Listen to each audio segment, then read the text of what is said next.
Voy dadasi nima qilyapsiz? Bosh yo'limda. To'xtang dadasi iltimos. Endi gapirmasam bo'lmaydi. Okiyon, singlim ishga yaragan paytda kerak-ku. Kasal bo'lganda sizlarga kerak emasmi? Nima deganingiz bu aka? Bir haftadan buyon singlimni o'zim davolayapman.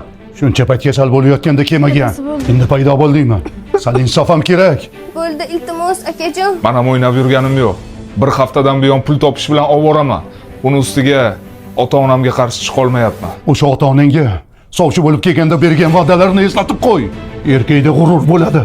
Ayoli sog'lomligida uyida ishlatib qo'yib, kasal bo'lganda uyiga olib kelish erkakning ishi emas. G'izzalaydi ishi. Voy dadasi, bu nima deganingiz? Og'zingizga qarab gapiring. Dadasi. Dadasi? Assalomu alaykum aka. Yaxshimisiz? Dadasi.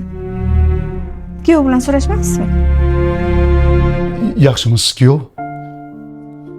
Aka, sizlarni tushunib turibman. Hozir o'zim ham sizning oldingizda xijolatdaman. Bir haftadan buyon ishlar bilan bo'lib, xotinimdan xabar ola olmadim. Nima deganingiz bu kuyov? Uyimizni to'g'ri sizlarniki.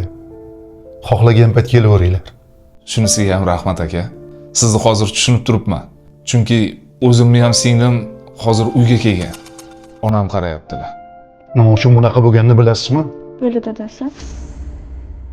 Bilaman aka.